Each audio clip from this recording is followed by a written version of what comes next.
좋은 아침입니다. 어제 말씀에 이어서 씨 뿌리는 비유 이어서 보도록 하겠습니다. 마가복음 4장 10절에서 20절 말씀입니다. 10절 예수께서 홀로 계실 때 함께한 사람들이 12제자와 더불어 그 비유에 대하여 물으니.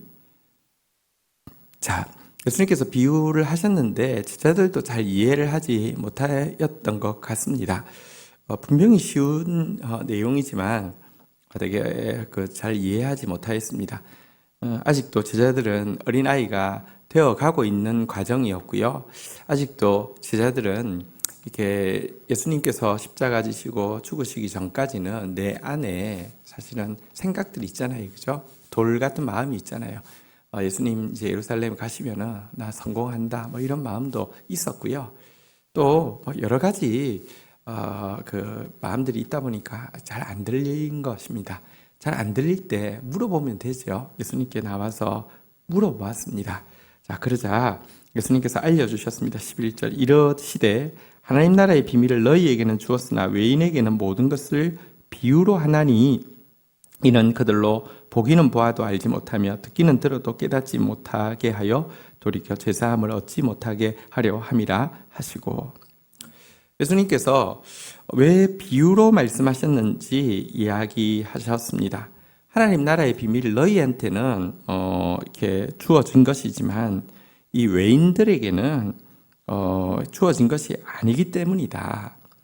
그들은 보아도 알지 못하고 들어도 깨닫지 못하여서 결국은 돌이켜 제사함을 받지 못하게 하기 위해서 비유로 주었다. 이렇게 말씀을 하고 있는데요. 이 구절을 신천지에서는 예수님이 모든 말씀을 비유로 했다. 그리고 이 비유는 외인들은 절대로 깨달을 수 없다. 이 비유를 알아야지만 구원받는데 이 비유를 풀어줄 예수의 영이 들어온 성령이 메시아다. 그래서 이만희의 비유 풀이를 통해서만 천국에 이를 수 있다. 이런 식으로 이야기하는데 이게 오류투성이고 거짓말이죠. 예수님은 비유로만 말씀하신 적이 없고요. 여러분 직설로도 말씀하시고 또 여러 가지 방식으로 시로도 말씀하시고 여러 가지 방식으로 말씀하셨는데 사역의 후반부가 될수록 비유로 말씀하시는 비율이 늘어났을 뿐입니다. 또 비유로 말씀하신 이유가 어떤 몇몇 사람에게만 전수되어지는 그 밀교의 형태를 유지하기 위함이 아닙니다. 다시 말씀드립니다. 비유는 더 쉽게 하기 위함입니다. 어린아이들한테는 비유로 이야기하지 여러분 어렵게 이야기하면 잘 모르잖아요. 겸손한 사람들에게 더 잘 알게 하기 위함입니다. 그러나 여기 보면 어쨌든지 이사야의 예언을 인용하여서 보기는 보아도 알지 못하며 듣기는 들어도 깨닫지 못하게 하여 돌이켜 제사함을 얻지 못하게 하려 함이라 라고 되어 있는데요. 그러니까 아예 안 모르게 하겠다라고 그런 식으로 느껴지는데 이사야서 원문을 가서 보시면 아실 겁니다. 하나님 이사야를 선지자로 세우면서 가서 말하라고 이야기합니다. 그런데 말해보았자 그들은 보아도 들어도 깨닫지 못하고 알아듣지 못하고 결국은 네가 예언하는 대로 그 재앙과 심판을 다 겪게 될 것이다 라고 이야기하고 있는데요. 여기에는 모르게 할 것 같으면 안 보내면 되지 않습니까? 그런데도 이사야를 보내잖아요. 보내시는 이유는 듣게 하기 위함인데요. 아무리 듣게 하기 위해서 선지자를 보내고 심지어 아들까지 보내도 듣지 않는 그들에 대한 안타까운 하나님의 마음과 엄중한 경고가 담겨 있지 못 듣게 하기 위함이라는 뜻이 전혀 아닙니다. 겸손해서 제발 들으라고 선입견들을 내려놓고 제발 귀 기울이라는 말씀입니다. 부탁합니다. 지금도 주님의 말씀이 들리는 사람이 있는가 하면 전혀 들리지 않습니다. 내 속에서 내 말이 큰지 예수님의 말씀이 큰지 자꾸 생각해 보십시오. 내가 기존에 가지고 있던 생각들, 기준들만 계속 메아리처럼 울리고 예수님의 말씀이 내 기준보다 작거나 별로 중요하지 않거나 새롭게 들리지 않는다고 하면 여러분들 정말 하나님은 여러분들을 바라보시면서 안타까워하시고 또 어쩌면 하나님은 여러분들을 바라보시면서 엄중하게 경고하고 있다는 사실을 기억해야 하는 것입니다. 자, 그러면서 예수님께서 이제 이 비유의 뜻을 알려주십니다. 13절 또 이르시되 너희가 이 비유를 알지 못할진대 어떻게 모든 비유를 알겠느냐. 정말 쉬운데도 잘 아직 모르는 제자들의 어른 같은 마음, 아직 어린아이 되지 못한 마음을 책망하셨죠. 14절 뿌리는 자는 말씀을 뿌리는 것이라. 여러분, 씨는 말씀입니다. 말씀은 씨앗입니다. 이 말씀이 씨앗이라는 것만 해도 우리에게 분명히 이야기하는 바가 있죠. 씨 먹어서 배 부르지 않습니다. 여러분, 말씀 받았다고 바로 변화되지 않습니다. 설교 마치면 목회자를 격려하기 위해서 오늘 말씀 먹으니까 배가 부릅니다 했는데 격려하기 위함이지만 정확하게 이야기하면 씨 먹고 배부르면 큰일 납니다.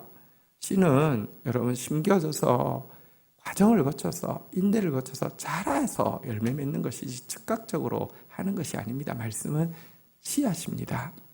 말씀이 자라기 위해서는 여러분들 인내의 시간도 거쳐야 하고요. 또 믿음의 시간도 거쳐야 하죠. 심어놨는데 금방 안 된다고 자꾸 파서 뒤집어서 확인하려고 하면 죽습니다. 믿음도 필요하고 인내도 필요하고요. 또 말씀이 자라기 위해서는 여러분들 걸음도 매야 하고 또 양분도 줘야 하고 또 수고도 필요하다는 사실을 말씀이 씨앗이라는 이 단어에서부터 우리는 확인할 수 있습니다. 15절 말씀이 길가에 뿌려졌다는 것은 이들을 가리킴이니 곧 말씀을 들을 때 사단이 즉시 와서 그들에게 뿌린 말씀을 빼앗는 것이요. 세상이 더 천국보다 좋고요. 사람이 하나님보다 더 좋으면요. 인간적인 방법이 성경의 가르침보다 더 쉬우면요. 말씀 사단이 즉각 빼앗아 갑니다. 한 기로 들어왔다 한 기로 나갑니다.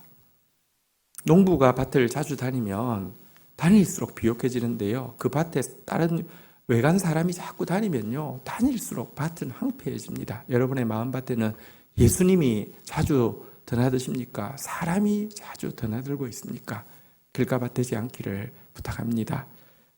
자, 이어서 16절 또 이와 같이 돌밭에 뿌려졌다는 것은 이들을 가리킴이니 곧 말씀을 들을 때 즉시 기쁨으로 받으나 17절 그 속에 뿌리가 없어 잠깐 견디다가 말씀으로 인한 환난이나 박해가 일어나는 때에 곧 넘어지는 자요. 한번 보십시오. 돌밭. 자기 선입견이 강한 사람은요. 말씀 받을 때에 곧 말씀을 들을 때 즉시 기쁨으로 받으나. 여러분 말씀에 대한 그 반응이 제일 센 사람은 좋은 밭이 아니라 돌밭입니다. 아십니까? 좋은 밭에는 곧이라는 표현도 나오지 않고요. 즉시 기쁨으로라는 표현도 나오지 않습니다. 왜 그런데 돌밭이 이렇게 열렬한 반응을 보이게 될까요? 자기 생각하고 맞았다는 것입니다. 저 목사 말하는 게 오늘 성경 말씀이 내가 평소에 생각하던 바하고 딱 맞네. 내가 맞았다는 생각 때문에 곧 즉시 기쁨으로 받는데요. 이런 사람 얼마 못 가서 여러분 떠납니다. 얼마 못 가서 여러분들 말씀 죽입니다. 왠 줄 아십니까? 여기 17절에 정확하게 나와 있잖아요. 그 속에 뿌리가 없어 잠깐 견디다가 말씀으로 인하여 환난과 박해가 일어나는 때에 곧 넘어지는 자라. 저거 내 생각하고 같네 하고 말씀 받았는데 말씀으로 인한 환난과 박해. 말씀이 그게 아니라는 것을 들어오고 나서는 알려주는 거예요. 말씀이 네 생각이 틀렸어 라고 알려주며 화가 나고 속이 상하고 괴롭고 신경질 나다가 버려버린다는 것입니다. 그게 돌밭입니다. 여러분 안에 이렇게 단단하게 굳어져 있는 것이 어쩌면 세상적으로 지금까지 그것 때문에 성공했을 수도 있습니다. 여러분들의 성공관이 여러분의 성공을 도왔을 수도 있습니다. 여러분의 물질관이 여러분들의 현재를 도왔을 수 있습니다. 여러분의 자아관이 여러분의 현재를 도왔을 수 있습니다. 그런데 그것보다 하나님의 말씀의 기준이 더 커지지 않으면 그 이상 자랄 수 없고요. 어느 순간 여러분을 자라게 했던 그것이 여러분들 걸려 넘어지게 한다는 사실을 기억하시기를 바랍니다. 주님 앞에서는 아무리 돌을 깨도요. 아무리 부드러워져도요. 여러분 모래가 돼도 여러분 이 큰 돌이 모래가 돼도요. 모래 하나에 신발 안에 들어가 있으면요, 여러분 달리기 할 때 얼마나 여러분 힘듭니까? 가루가 될 때까지 또 갈고 또 갈고 또 갈아도 괜찮습니다. 그게 축복입니다. 그런 은혜가 있기를 주의 이름으로 간곡히 부탁드리고 기도합니다. 18절, 또 어떤 이는 가시떨기에 뿌려진 자니 이들은 말씀은 듣기는 하되, 19절, 세상의 염려와 재물과 유혹과 기타 욕심이 들어와 말씀을 막아 결실하지 못하게 되는 자요. 자, 가시떨기에 대해서는 여기 보니까요, 세상의 염려, 재물의 유혹, 기타 욕심이 말씀과 함께 자라는 자다라고 이야기를 하고 있습니다. 병행 본문인 누가복음 8장 14절에 보니까 이생의 염려와 재물과 향락을 쫓는 사람이라고 했는데요. 어쨌든 이 세상의 염려, 재물의 유혹, 또 기타 욕심, 다시 말하면 향락을 쫓는 사람. 보십시오. 이 가시떨기 밭은요, 말씀이 결실만 못했습니다. 길가밭은 뿌려지지도 못했고요. 새가 바로 먹으니까요, 뿌리를 내리지도 못했고요. 돌밭은 뿌리까지 내렸지만 죽었지만 가시떨기 밭은 결실을 못했다는 것입니다. 다시 말하면 끝까지 잘 자랐다는 것이에요. 싹도 나고요, 이삭도 맺히고요 했는데 문제는 결실만 못했어요. 그러니까 보십시오. 우리가 예수 믿을 때 그렇습니다. 예수 믿고 복 받자, 예수 믿고 복 받자, 예수 믿고 복 받자, 예수 믿고 복 받자. 이제 결실할 때가 되었습니다. 복 받자만 남고요, 예수 믿고는 사라지게 되는 사람들. 오늘날 신자 가운데 가시떨기 밭도 정말 많습니다. 신앙적인 외형은 갖추었지만 열매는 하나도 없는 사람들은요, 그 안에 이생의 염려, 재물의 유혹, 또 향락의 그 정욕, 이런 것들이 가득한 사람들입니다. 이것 제거해야 합니다. 20절, 좋은 땅에 뿌려졌다는 것은 곧 말씀을 듣고 받아 30배, 60배, 100배의 결실하는 자니라. 이것들만 제거하면 좋은 밭이죠. 길가밭 제거하십시오. 돌밭 제거하십시오. 가시떨기밭 제거하십시오. 30배, 60배, 100배를 어떻게 하면 만들 수 있을까는 염려하지 마시고요. 좋은 밭만 되면 길가밭 제거하고 돌밭 제거하고 가시떨기밭 제거하기만 하면 말씀은 반드시 자라고요, 반드시 무성하여지고요, 반드시 결실하게 되는 것입니다. 오늘도 말씀이 뿌려지고 있습니다. 우리 공동체는 말씀을 많이 강조하는 공동체고요. 어쩌면 어떤 공동체보다 말씀이 더 많이 뿌려지고 있습니다. 그리고 실제 그 뿌려진 말씀 때문에 풍성하게 결실하는 사람도 있습니다.